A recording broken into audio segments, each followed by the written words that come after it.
جس نے بھی میرے نبی کے خلاف آواز اٹھائی اللہ اس کو جلا دے، بولو آمین، اللہ اس کو راکھ کر دے، بولو آمین۔ ہاتھ اٹھاؤ گے ہاتھ کاٹ لیا جائے گا، انگلی اٹھاؤ گے انگلی کاٹ لی جائے گی، اگر نگاہیں بھی اٹھی نا تو نکال کر باہر پھینک دیں گے۔ نبی نے 25 سال کی عمر میں 40 سالہ بیوہ سے شادی کی، جس خاتون نے اعتراض کیا ہے ان کا بیٹا یہ کام کر کے دکھائے۔ جو مسلم دیش گلے لگتے تھے، دوستی کی بات کرتے تھے، وہ بھی لال پیلے ہو گئے، آنکھیں دکھانے لگے۔ اور پاکستان کا تو کہنا ہی کیا، وہ تو موقع کی طاق میں ہی تھا، موقع ملا اور پاکستان بھارت کے بائیکاٹ کی مہم میں جٹ گیا۔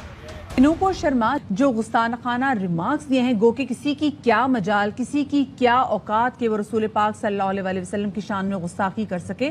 اب فائنلی دنیا کو بھی ادراک ہوتا جا رہا ہے کہ بھارت مسلمانوں کے لیے، اسلام کے لیے کتنا خطرناک ملک بن گیا۔ مطلب آپ نے صرف پہلے بھیجی ہے کہ اس کو روکو، یہ رسول اللہ صلی اللہ علیہ وسلم کی بنیادی جو ہے وہ۔ پاکستان کی عوام بھی محمد صاحب کے اپمان پر آگ ببولا ہے۔ ہم کسی صورت بھی گستاخی برداشت نہیں کر سکتے۔ انہوں نے بہت ہی غلط کیا اور اسے گستاخ رسول کی ایک ہی سزا، سرطن سے جدا، سرطن سے جدا۔ یہ کفار کو یہ پتہ چل گیا ہے کہ ہم نبی کی ذات کو اچھالیں گے تنقید تو یہ اس سے تمام امت کے مسلمانوں کے دل دکھیں گے۔ اور اس کی جو رجیم کو انہوں نے کنڈیم کیا ہے اور انہوں نے سخت، بعض ممالک نے اقدامات بھی اٹھائے ہیں کہ ان کے پروڈکٹس کو بین کیا ہے، تو ہمیں بھی ذرا تگڑے ہو کے آواز اٹھانی۔ لیکن اب اسی پاکستان سے آئی ہے ایک آواز جو ویرودھ کی ان آوازوں سے بالکل الگ ہے۔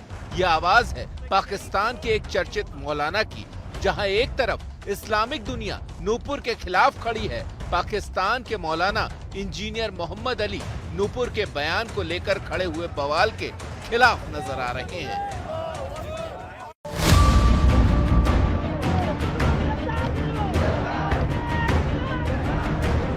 پہل جو ہے مسلمان کی جانب سے ہوئی ہے، اس عورت کے آپ کو جواب کے انداز سے پتہ چل جائے گا کہ وہ ریبٹل کر رہی ہے، کیونکہ جب وہ مسلمان نے وہ بات کی تو اس نے کہا کہ اچھا آپ اگر اس طرح کی باتیں کرو گے نا تو ہم بھی یہ کہیں گے۔ تو یہ پہلا مجرم تو وہ مسلمان ہے جو کسی کے ریلیجن کے بارے میں اس طریقے سے لائیو ٹی وی پروگرام کے اندر آ کے بات کر، اور یہ بالکل کوئی قرآن و سنت کی تعلیمات نہیں ہے کہ آپ کسی کے ریلیجن کا مذاق اڑائیں۔ نوپور کے بیان کو غلط ضرور بتا رہے ہیں، لیکن اس کے ساتھ ہی وہ اس کا اپرادھ بحث میں شامل مسلم پینلسٹ پر ڈال رہے ہیں۔ مولانا صاحب کو لگتا ہے کہ اس وواد کو زبردستی طول دیا جا رہا ہے۔ یہ تو ایک سٹیٹمنٹ دی، اس کے بعد اس کے اوپر مقدمہ قائم ہوا، اس نے آفیشلی آ کے معافی بھی مانگ لی، وہ ہاتھ جوڑ جوڑ کے اپنی زندگی کی بھیک بھی مانگ رہی ہے۔ کوئی آرگنائز طریقے سے یہ کام نہیں چلا تھا، ایک حادثاتی طور پہ ٹی وی ٹاک شو میں ہو گیا، اور اس کے اوپر ایکشن بھی لے لیا بی جے پی نے دباؤ میں آ کے، لیکن اس کے باوجود ابھی تک اس کو ٹھنڈا نہیں ہونے دے رہے۔ مولانا یہی نہیں رکے، انہوں نے کھاڑی دیشوں کے ایکشن پر بھی سوال اٹھائے۔ یہ جتنے عرب ممالک ہیں، آپ نے دیکھا ہوگا پہلے جب کبھی بھی کوئی گستاخانہ ایشوز ہوتے ہیں فرانس کے حوالے سے، یورپ کے حوالے سے، ان کی ہمیشہ یا تو سٹیٹمنٹ آتی نہیں ہے یا ہلکی سی کو ڈھیلی سٹیٹمنٹ آتی ہے۔ انڈیا نے ایسا آخر کون سا ظلم کر دیا تھا جو اس سے پہلے دوسرے ملکوں نے نہیں کیا ہوا تھا؟ یہ انٹرنیشنل پالیٹکس ہے۔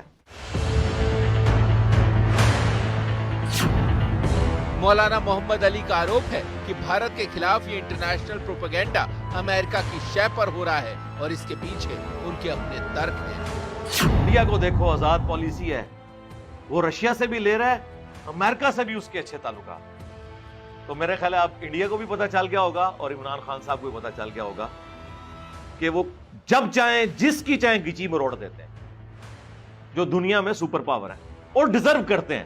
ظاہر انہوں نے یہ منصب ارن کیا ہے۔ جب آج بھی مسلمان یہ سمجھے کہ یہ اسلامی سکالر ہے، آج بھی مسلمان یہ سمجھے دین کا پرچار کر رہا ہے، آج بھی اہل توحید سمجھے توحید کا پرچار کر رہا ہے، یہ بہت بڑی غلط فہمی ہے۔ اگر کوئی پیغمبر کی گستاخی کا نوٹس لے تو اس ظالم کی زبان ان کے خلاف بولتی ہے۔ ہندوؤں کے پنڈت بھی مسلمانوں کی حمایت میں بیان کر رہے ہیں۔ یہ کردار عبداللہ بن ابی منافق کا کردار تھا جو آج جہنم میں بیٹھ کے یہ انسان کردار ادا کر رہا ہے۔ یہ کہتا ہے میرا بس چلتا اگر ابن تیمیہ زندہ ہوتا میں اس کتاب کے خلاف عالمی سطح پہ مقدمہ دائر کر دیتا. یہ تمہارا اپنا ہی مولوی ہے, یہ تمہارا ہی ہے, یہ مولوی ہے ہی نہیں, یہ عالم ہے ہی نہیں, یہ عبداللہ بن ابی کا کردار ادا کرنے والا ہے. اس کے تو اسلام پہ اب شک ہو رہا ہے.